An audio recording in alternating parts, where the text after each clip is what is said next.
নির্বাচন এখনো কেবল মাঠে নামছে।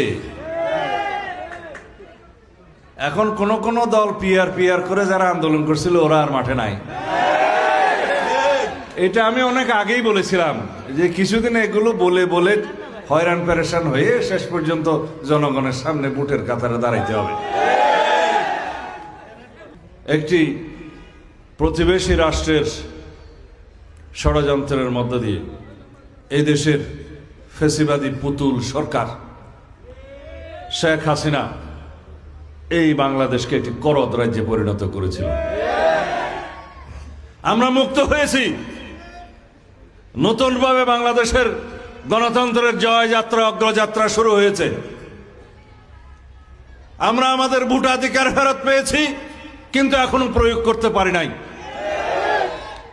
আমরা আমাদের সেই ভোটাধিকার প্রয়োগ করতে চাই মুক্তভাবে, স্বাধীনভাবে। যাকে খুশি আপনি পছন্দ মতো ভোট দিবেন, সেই স্বাধীনতা আমরা ফেরত পেয়েছি, কিন্তু এখনো প্রয়োগ করি নাই। এই ভোট যাতে পিছায়, এই ভোট যাতে পারতপক্ষে না হয় অথবা বিলম্বিত হয়, সেজন্য কয়েকটি দল ষড়যন্ত্র করছে, আপনারা জানেন।